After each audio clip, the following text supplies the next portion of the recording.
कल हम लोग डिस्कस कर रहे थे एक्टिव और पैसिव इम्यूनिटी के बारे में कि किस तरह से प्राइमरी सेकेंडरी इम्यून रिस्पांस और एक्टिव और पैसिव इम्यूनिटी को यूज किया जाता है टारगेट करने के लिए वैक्सीन प्रोडक्शन के। हम लोग फिर से आज ये करेंगे, स्टार्ट करेंगे इसी चीज के डिस्कशन को आगे लेकर के, that is active and passive immunity के बारे में। That is active the immunity against the infectious micro organism जो है उसको हम लोग दो पार्ट में बांटे हुए हैं, एक्टिव इम्यूनाइजेशन और passive immunization. In both of the cases, the acquired by natural process है, mother to fetus or by infection by the organism।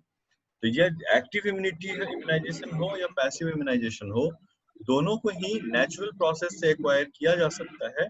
अगर आप मदर से फोइटस के अंदर में इम्यूनोग्लोबुलिन जी जो होता है अगर वो ट्रांसपोर्ट हो रहा होता है तब, या फिर इन्फेक्शन बाय द ऑर्गेनिज्म, या अगर नेचुरल प्रोसेस में है कि अगर कोई इन्फेक्शन किसी ऑर्गेनिज्म से हुआ है, माइक्रो ऑर्गेनिज्म या पैथोजेन से हुआ है, तब अगर आपको वो इम्यूनिटी मिल रही होती है। आर्टिफिशियल प्रोसेस क्या है, जिसमें हम इंजेक्शंस, एंटीबॉडीज के इंजेक्शन या फिर वैक्सीन के अलग अलग टाइप के वैक्सीन को अगर हम इंजेक्शन के थ्रू या वैक्सीन के थ्रू उसको ले रहे हो।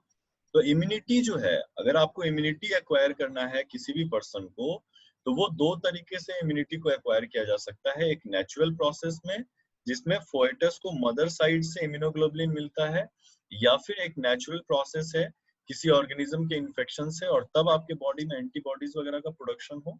आर्टिफिशियल प्रोसेस में है कि प्रोसेस्ड या परफॉर्म्ड एंटीबॉडी जो होता है वो किसी और परफॉर्म्ड एंटीबॉडीज को निकाल करके आपके बॉडी में इंजेक्ट किया जाए, और दूसरा है कि आप वैक्सीन के थ्रू जो है अगर आप उसको लेना चाह रहे हैं।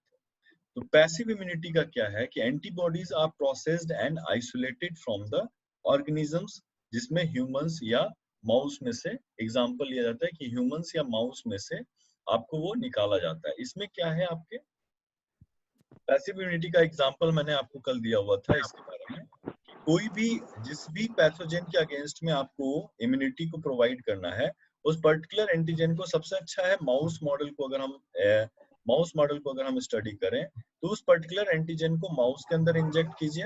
माउस जो एंटीबॉडी बना रहा होता है उसको आप आइसोलेट करो। एंटीबॉडी के स्ट्रक्चर को जब हम लोग पढ़ेंगे तो और भी डिटेल में जानेंगे।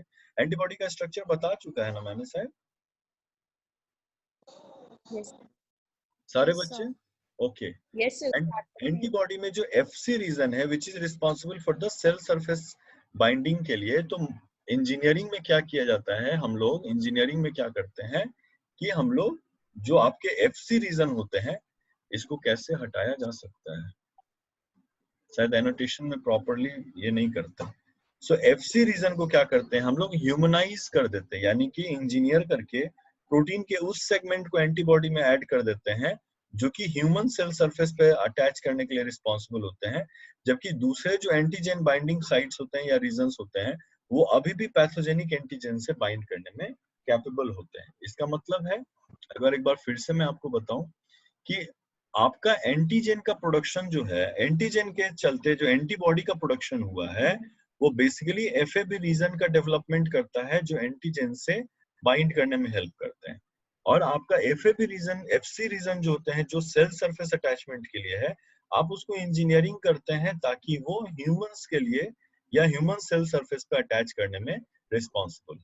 तो पैसिव इम्यूनिटी में क्या करते हैं हम लोग कि एंटीबॉडीज को हम लोग प्रोसेस करते हैं, फिर आइसोलेट करते हैं, आइसोलेट करने के बाद किसी दूसरे ऑर्गेनिज्म से निकाल करके, और चाहे वो ह्यूमंस हो या माउस हो, और तब फिर उसको एज अ वैक्सीन यूज कर रहे होते हैं जो आपको एक पैसिव इम्यूनिटी प्रोवाइड करता है, यानी कि आपको अपने बी सेल या टी सेल को एक्टिवेट करने की जरूरत नहीं हो रही होती है, ये डायरेक्टली आपको इम्यून सिस्टम को या इम्यूनिटी प्रोवाइड करने का काम कर रहा होता है। इज इट क्लियर और no everyone? Yes, sir. Yes. Yes, sir. Okay, now coming to the next slide. ये क्लास खत्म होने पे एक्चुअली क्या है कि मेरा जो डेस्कटॉप व्हाट्सएप है वो काम नहीं कर रहा है। कल हम बहुत 2-3-4 बार कोशिश किए, वो डेस्कटॉप व्हाट्सएप ऑन ही नहीं हो रहा है, तो हमको वेब के थ्रू इसको भेजना पड़ेगा, अदरवाइज फोन में ट्रांसफर करो फिर वहां से अपलोड करो, ये बहुत लंबा प्रोसीड्यूर हो जाता है।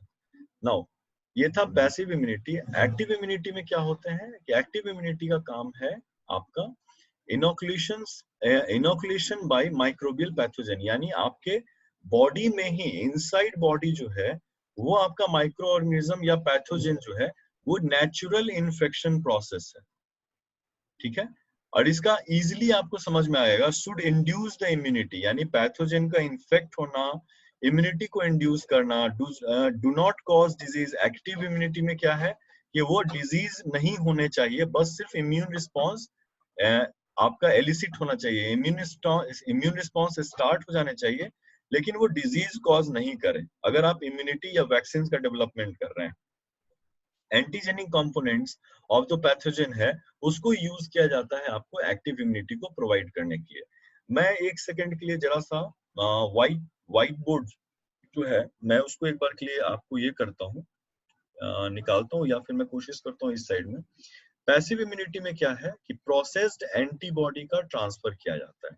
जिस होस्ट में आप प्रोसेस्ड एंटीबॉडी को डाल रहे होते हैं उसका अपना इम्यून रिस्पॉन्स बहुत पुअर भी होगा तो भी पैसिव इम्यूनिटी जो है वो काम करता है। या एग्जैक्टली कहिए कि जिस होस्ट में इम्यून रिस्पॉन्स ऑलरेडी बहुत डाउन हो चुका होता है, एड्स जैसे पेशेंट्स के केस में, या SCID severe combined immuno deficiency syndrome के केसेस में, कालाजार के केसेस में, ट्रांसप्लांटेशन के समय में, तो उस वक्त में जब आपके इम्यूनो कॉम्पिटेंट होते हैं तो प्रोसेस्ड एंटीबॉडी को यूज किया जाता है जब होस्ट का अपना इम्यून सिस्टम काम नहीं कर रहा होता है। जबकि एक्टिव इम्यूनिटी का मेन काम होता है जो प्राइमरी इम्यून रिस्पॉन्स होता है उसको अचीव करना without creating any kind of infection.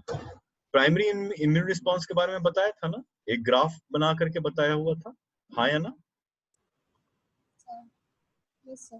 कि पहले बार में Yes. 7 दिन लग रहा था, सेकेंड बार में 6 घंटे में स्टार्ट हो जा रहा था।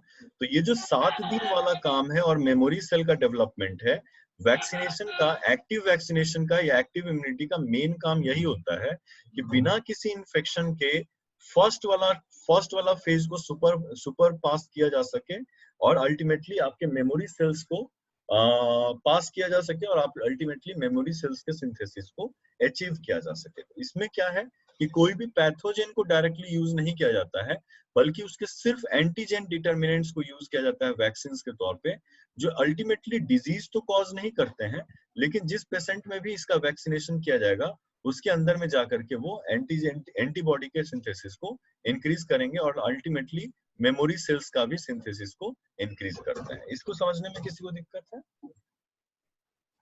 No, sir. No. एनीवन?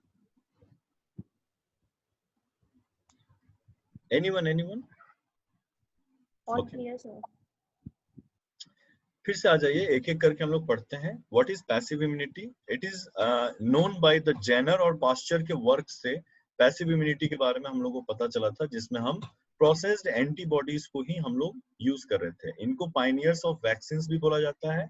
और इंडक्टिव और एक्टिव इम्यूनाइजेशन जो होते हैं, ये इंडक्टिव ऑफ एक्टिव इम्यूनाइजेशन यानी कि हम अपने बॉडी को इम्यून सिस्टम को यूज किए बिना किसी दूसरे ऑर्गेनिज्म से भी हम उन मॉलिक्यूल्स को निकाल सकते हैं जो आपके बॉडी में एज ए इम्यून सिस्टम काम करेंगे। यही होता है पायनियर का, कि उन्होंने सबसे पहले आपके एडवर्ड जेनर और लुइस पास्चर दोनों ने स्टडी किया हुआ था, जिसमें एमिल वॉन वेन हेरिंग और क्या है हैस्ब्यूरो किटास्को जो है किटासाटो जो है, वो आपके पैसिव इम्यूनिटी पे ये लोग काम करना स्टार्ट करते थे। These are the name of scientists. This is Kitasato, ठीक है। Let me erase this one, otherwise I जो है वो थोड़ा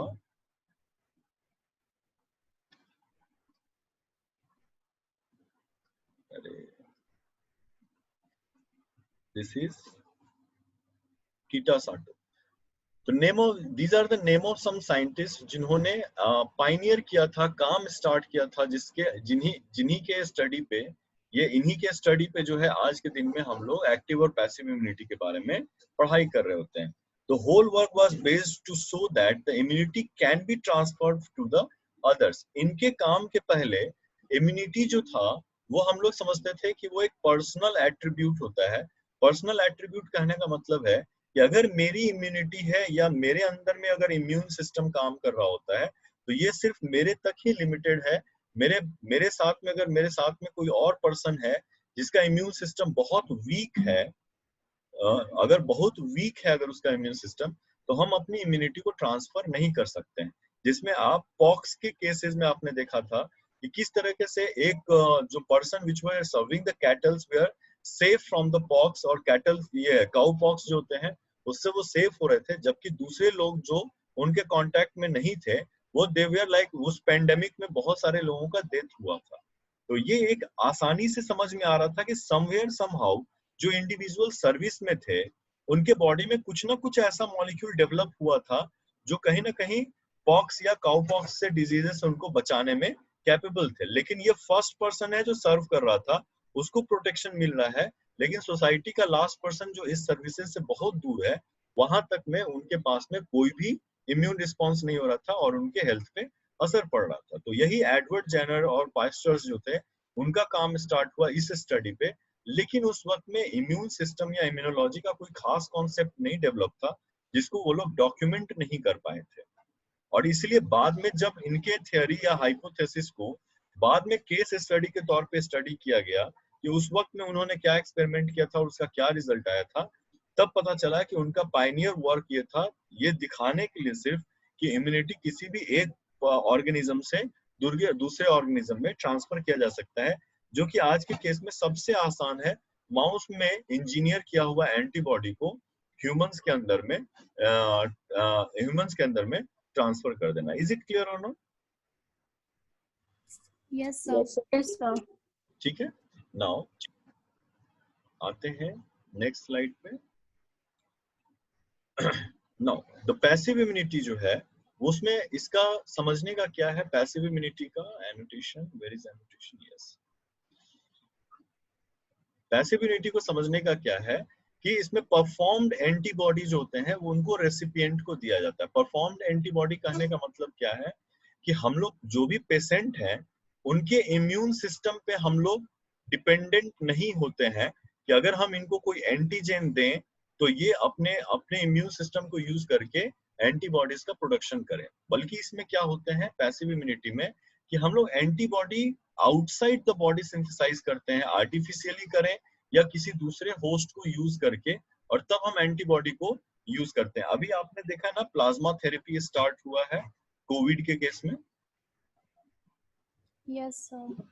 ठीक है। तो उसमें क्या है कि कोई भी हेल्दी पर्सन जिसमें सिम्टम डेवलप हुआ था या वो कोविड से सफर किया था और अब वो हेल्दी है या रिकवर कर चुका है, तो हेल्दी या रिकवर होने का मतलब है कि उस पर्सन में अभी आपका प्लाज्मा में एंटीबॉडीज जो है वो प्रोड्यूस होने स्टार्ट हो चुके हैं जो इस वायरस को फैलने से रोक रहा है। अगर ये पर्सन स्मॉल अमाउंट भी ब्लड का देता है, 100 ml भी ब्लड देता है, तो आप अगर उसमें से प्लाज्मा को निकाल सकते हैं और किसी पेशेंट में अगर आप ट्रांसफर कीजिएगा तो वो पेशेंट में ये प्लाज्मा जो है वो एज अ प्रिकॉशनरी वैक्सीन के तौर पे डेवलप कर सकता है। लेकिन ये फिर भी इसका अपना एक लिमिटेशन है, क्योंकि प्लाज्मा थेरेपी में डोनर ऑफ जो प्लाज्मा है उसको एक ना एक बार इसका इन्फेक्शन होना बहुत जरूरी होता है। तो परफॉर्म एंटीबॉडी का कॉन्सेप्ट थोड़ा सा पता चलेगा कि जो रेसिपिएंट होते हैं हम लोग उसके इम्यून सिस्टम पे डिपेंडेंट नहीं होते हैं, बल्कि हम लोग क्या करते हैं प्लाज्मा या एंटीबॉडी जो पहले से परफॉर्म हो चुका हुआ है उसको हम ट्रांसफर करने का काम कर रहे होते हैं। इसमें कोई दिक्कत है? No, sir.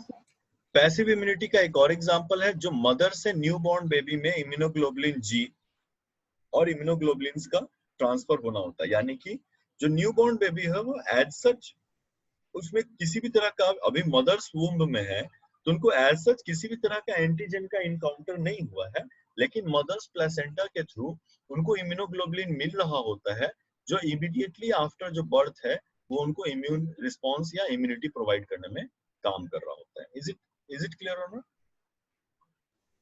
Yes, Yes, yes, sir. sir. ठीक है। तो मदर का जो एंटीबॉडी न्यूबॉर्न बेबी को मिलता है वो डिप्थेरिया, टेटाइनस, स्ट्रेप्टोकोकस, रूबेला, ठीक है, रूबेला, मम्स और पोलियो वायरस जो है उसके बारे में आपको इन सारे डिजीजेस से आफ्टर बर्थ को प्रोटेक्ट करने का काम कर रहे होते हैं।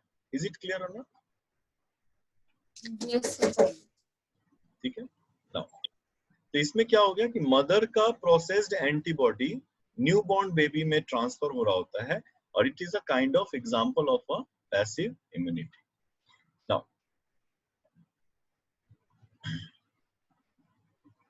Passive immunity bye performed antibodies है, जो कि हमारे हिसाब से या मेरे हिसाब से मैं ये पर्सनली सोचता हूँ कि this is going to be the future of your vaccination. क्योंकि आज के दिन में जिस तरह का लिविंग स्टैंडर्ड है, हम लोग मेमोरी सेल्स पे कुछ ही डिजीजेस के लिए डिपेंडेंट हो सकते हैं। अदरवाइज पैंडेमिक के केस में मेमोरी सेल्स का डेवलपमेंट होना, हम लोग उसके बारे में नहीं करेंगे। फ्यूचर हम इसलिए बोल रहे हैं कि rate of mutation in pathogens इतना ज्यादा हाई हो चुका हुआ है कि अगर आप किसी एक फॉर्म के अगेंस्ट में अपने आप को इम्यूनाइज कर भी रहे होते हैं, तो नेक्स्ट टाइम जब इन्फेक्शन होता है तो उसमें काफी लेवल पे म्यूटेशन हो चुका होता है, और पहले वाला मेमोरी सेल हो सकता है आने वाले दूसरे इन्फेक्शन के लिए वो एग्जैक्टली काम नहीं करेंगे। Is it clear or not? Yes, sir. किस किस केसेस में conditions for the passive immunization है, वो किस किस केसेस में पैसिव इम्यूनाइजेशन को यूज किया जाता है? दैट इज कॉन्जेनाइटल और एक्वायर्ड बी सेल डिफेक्ट्स, यानी कि कुछ ना कुछ डिजीज है या एक्वायर्ड बी सेल डिफेक्ट है, यानी आपका बी सेल का प्रोलिफरेशन, मैच्योरेशन और अल्टीमेटली एंटीबॉडी का प्रोडक्शन नहीं हो पा रहा है। उस केस में आप पैसिव इम्यूनिटी का काम करते हैं, जिसमें फेल टू प्रोड्यूस एंटीबॉडीज, यानी एक ऐसा मेडिकल कंडीशन जिसमें एंटीबॉडी का प्रोडक्शन ही नहीं हो पा रहा है, उस केस में आप प्रोसेस्ड एंटीबॉडी को यूज करते हैं किसी भी पेशेंट के अंदर में ट्रांसफर करने के लिए। Is it clear or not? Yes, sir. Let me have a screenshot of attendance. मैं कल के आपका अटेंडेंस ही नहीं ले पाया हूँ। आपका क्लास वो बोला ऑफ करने के लिए और सेव करना भूल गया, कल का अटेंडेंस मिस कर गया। Somehow I will manage. ठीक है, सारे बच्चे जब अटेंड कर रहे हैं तो मैं ये कर लूंगा। ठीक है, नाउ एक सेकेंड बच्चे थोड़ा सा आ जाते हैं। एनोटेशन टूल को बंद कीजिए, सिलेक्ट पे जाइए और यहाँ पे कंट्रोल V कीजिए, इसको मिनिमाइज कर दीजिए। यस, तो किस केसेस में पैसिव इम्यूनिटी को यूज किया जाता है उसके बारे में बताया गया कि कॉन्जेनाइटल और एक्वायर्ड बी सेल डिफेक्ट है जिसमें एंटीबॉडी का प्रोडक्शन रुक जाता है। Exposure to a disease that will cause the complication. अगर आप इस वक्त में अगर आप वैक्सीन के तौर पे एंटीजन को इंड्यूस करते हैं बॉडी के अंदर में, तो आपका बी सेल डिफेक्ट के चलते वो एंटीबॉडी तो प्रोड्यूस ही नहीं करेगा। और साथ ही साथ अगर पैथोजेनिक माइक्रो ऑर्गेनिज्म अगर इंड्यूस होता है एक्सपोजर टू एनी डिजीज, ये क्या करेगा? कॉम्प्लिकेशन को स्टार्ट करेगा। तब आप वैक्सीन में अगर आप एंटीजन दे रहे हैं और सोच रहे हैं कि एंटीबॉडी प्रोड्यूस करे और मेमोरी सेल प्रोड्यूस करे, तो ये केस यहाँ पे खराब होना शुरू हो जाएगा। एग्जाम्पल दिया गया है, the child with the leukemia. अगर कोई पेशेंट है और उसको ब्लड कैंसर है, if they are exposed with the measles से अगर एक्सपोज है, तो इस मीजल्स के अगेंस्ट में एंटीबॉडी का प्रोडक्शन इसके बॉडी में होगा, हम ये उम्मीद करते हैं। लेकिन वो सफर कर रहा है leukaemia, which is a type of cancer जिसमें ब्लड जो है, ब्लड सेल्स जो होते हैं या ब्लड के कंपोनेंट्स, वो आपके इन्फ्लुएंस हो जाते हैं और उसमें कैंसर स्प्रेड करता है। तो क्या हो जाएगा कि अगर मीजल्स के केस में अगर आपका ल्यूकेमिया का पेशेंट है, तो वो क्या करेगा? वो फेल कर जाएगा, वो कोई भी एंटीबॉडी प्रोड्यूस ही नहीं कर पाएगा और active immunization is not adequate. तो मीजल्स के केस में एक्टिव इम्यूनाइजेशन भी यहाँ पे काम नहीं करेगा कि आप अगर मीजल्स के अगेंस्ट में अगर आप ल्यूकेमिया पेशेंट को, नॉर्मली क्या होता है कि मीजल्स के ये होते हैं, वैक्सीन अवेलेबल होते हैं, हाँ या ना?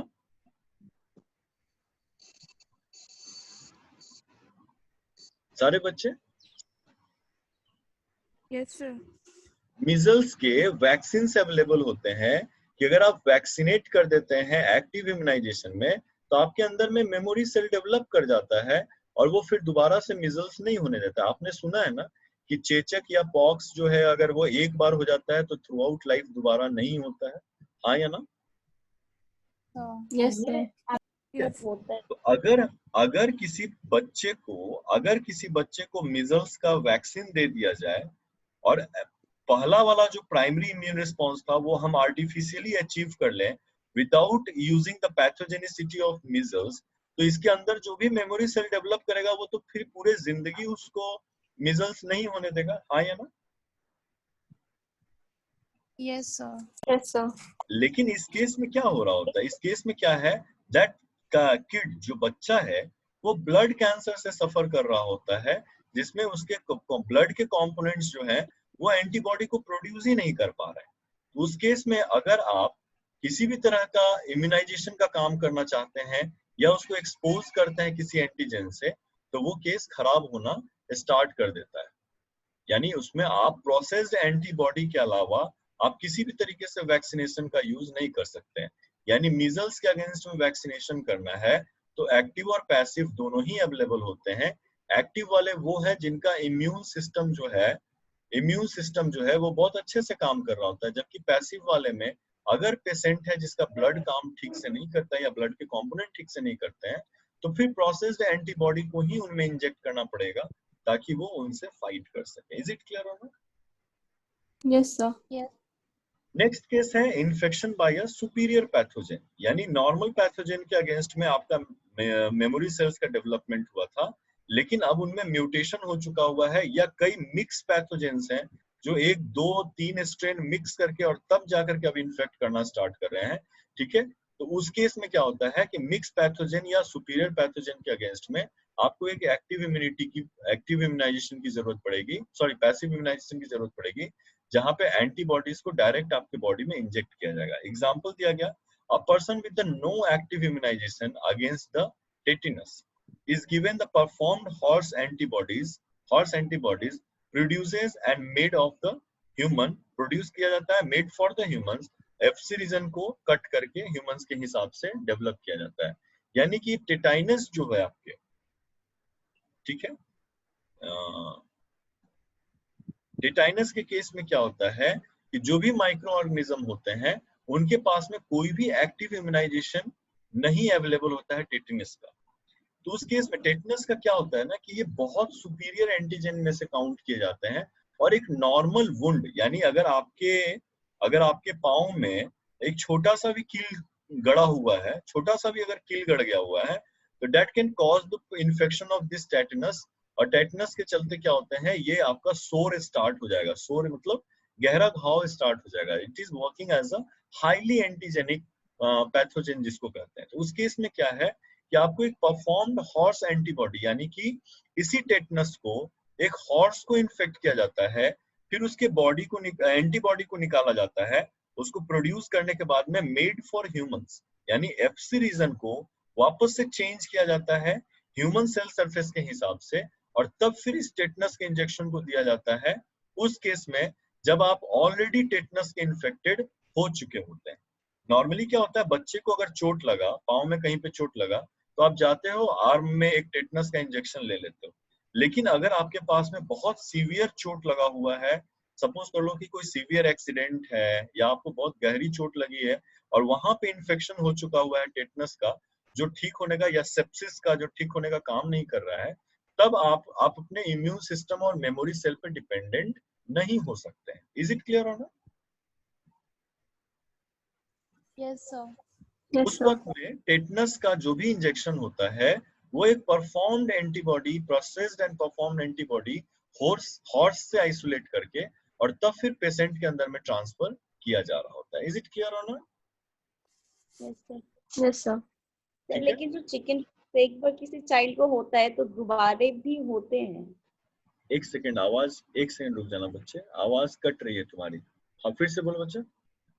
सर मैंने बोला कि एक बार अगर किसी चाइल्ड को चिकन पॉक्स होता है तो वो दोबारा भी उसको हो जाता है।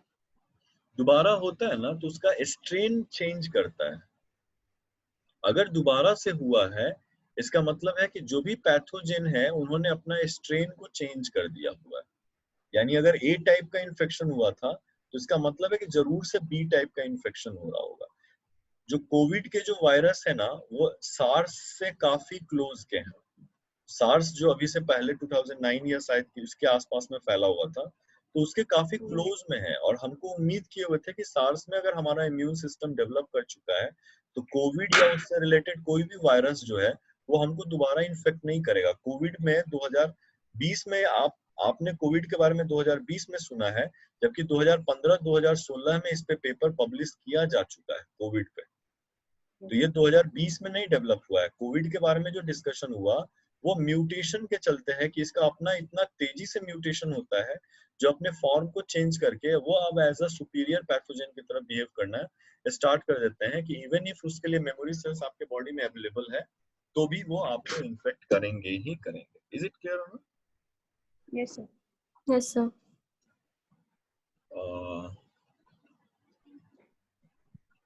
आ जाइए। नाउ जो भी पैसिव इम्यूनाइजेशन है उसमें एक रिपीटेटिव एडमिनिस्ट्रेशन की जरूरत पड़ती है पैसिव इम्यूनाइजेशन में, जिसमें इन सारे जो डिजीजेस हैं उनके अगेंस्ट में काम किया जाता है, जैसे बॉटुलिज्म, टिटाइनस, डिप्थेरिया, हेपेटाइटिस, मीजल्स और रैबीजेस। इसके अगेंस्ट में आपको लेना पड़ता है पैसिव इम्यूनाइजेशन में। ऑफ कोर्स एक बहुत छोटा सा हम एक एग्जांपल लेते हैं फनी वे में।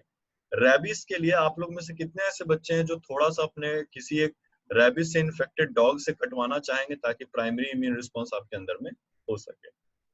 कोई भी थोड़ा सा कटवा लो। Anyone who is interested in getting the primary immune response through rabies, कुत्ते से कटवा करके थोड़ा सा? Anyone? तो क्या करते हैं हम लोग रैबिस के अगेंस्ट में प्राइमरी इम्यून रिस्पांस के बजाय पैसिव इम्यूनिटी करते हैं, यानी उसके अगेंस्ट में एंटीबॉडी को लेकर के, और तब उसको इंजेक्ट किया जाता है। और आप जानते होंगे कि 14 इंजेक्शन का केस चलता था, अब तो शायद एक इंजेक्शन हो गया हुआ है।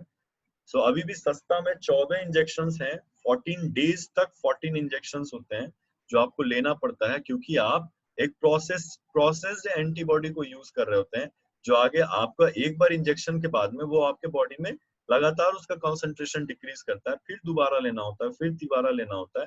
तो एक केस स्टडी बताया गया कि अगर कोई एक प्रोसेस्ड एंटीबॉडी को 14 डेज तक अगर आप लेते हैं तो ज्यादातर जो रेबीज के इन्फेक्शियस पैथोजेंस होते हैं उसका अपना लाइफ साइकिल ही 14 डेज के आसपास का होता होगा। सो अल्टीमेटली वो जितने दिन भी आपके बॉडी में ग्रो करना चाह रहा है, वो जो एंटीबॉडी आपके बॉडी में एडमिनिस्टर किया गया है वो उसको फाइनली डिग्रेड कर देने में हेल्प कर रहे होते हैं। Is it clear? होना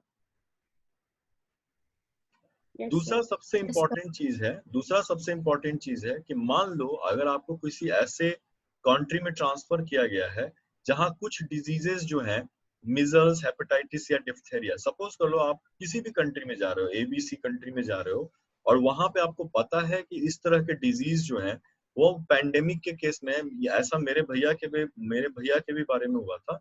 उसको अफ्रीका के किसी एक कंट्री में भेजा गया हुआ था कंस्ट्रक्शन के काम के लिए। तो वहां से रिलेटेड जो भी लोकल डिजीज है, जो वहां के लोकल पर्सन जो हैं उसके लिए इम्यूनाइज हो चुके हैं, लेकिन उस तरह का डिजीज इंडिया में है नहीं, तो उसका कोई भी मेमोरी सेल्स मेरे भाई या ब्रदर के बॉडी में नहीं अवेलेबल। तो उस केस में क्या होता है कि उस कंट्री में डिपोर्ट करने के लिए, यानी आपको इंडिया से निकाल करके उस कंट्री तक पहुंचने में उन सारे डिजीजेस का पैसिव इम्यूनिटी के तौर पे आपको इंजेक्शंस दिया जाता है, ताकि आप इससे पहले कि आप उस कंट्री में पहुंचे आपके अंदर में उसका मेमोरी सेल्स डेवलप कर जाए और अल्टीमेटली जो है वो आपको इम्यून सिस्टम प्रोवाइड करने का काम करे। Is it clear or not? Yes sir. ठीक है। As it does not generate the immune system, आप मेमोरी सेल्स, एंटीबॉडी का प्रोडक्शन ये सब नहीं करता है, so no memory cell development, इसमें कोई मेमोरी सेल का डेवलपमेंट नहीं होता है। प्रोसेस ऑफ परफॉर्मेंस के बारे में बताया गया हुआ है कि जो भी हम एंटीबॉडी प्रोड्यूस करते हैं उसका इम्यूनाइजेशन, ह्यूमनाइजेशन कहने का मतलब है कि एफसी रीजन में उन पेप्टाइड्स को ऐड करना, कांस्टेंट रीजन एफसी रीजन के कांस्टेंट रीजन में उन पेप्टाइड्स को ऐड करना होता है जो ह्यूमंस और ह्यूमन सेल्स के रिसेप्टर के तौर पे काम कर रहे होते हैं। Is it clear or not? Everyone? Yes sir. ठीक है। Running out of time, yes, I'm almost done for the today's class. Do not worry about it. So, जो भी आपके पैसिव इम्यूनिटी है, हालांकि वो काम तो अच्छा करता है, although the passive immunization is very effective, but should be used with a very cautious. सारे के सारे डिजीजेस में पैसिव इम्यूनाइजेशन यूज नहीं किया जाता है, क्योंकि अल्टीमेटली अगर आपका मेमोरी सेल का डेवलपमेंट बंद हो जाएगा, आप हर बीमारी के लिए आप पैसिव इम्यूनिटी का इंजेक्शन लेना शुरू कर दो, यानी आपको कॉमन कोल्ड भी हुआ है तो आप क्या करो, प्रोसेस्ड एंटीबॉडीज को लेना शुरू कर दो, आपका बॉडी जो है वो मेमोरी सेल का डेवलपमेंट धीरे धीरे क्या करेगा, आपका वो मेमोरी सेल का डेवलपमेंट ही करना बंद कर देगा। इसलिए हालांकि ये काम करता है, लेकिन ये कंप्लीटली डिपेंड करता है कि पेशेंट का अपना इम्यून सिस्टम किस लेवल पे काम कर रहा होता है, जिसके थ्रू हम इसको टारगेट कर सकते हैं। Is it clear or not? Yes, sir. ठीक है। नेक्स्ट टॉपिक जो हम लोग का स्टार्ट होगा वो हम लोग कल स्टार्ट करेंगे एक्टिव इम्यूनाइजेशन में, जिसमें एक्चुअली वैक्सीन का जो live vaccine, attenuated vaccine, chemically heat killed vaccine होते हैं, डीएनए वैक्सीन होते हैं, वो एक्टिव इम्यूनिटी के कंपोनेंट है, जिसको हम लोग कल के डेट में स्टार्ट करेंगे। Satisfied yes sir. Yes, sir. सारे बच्चे?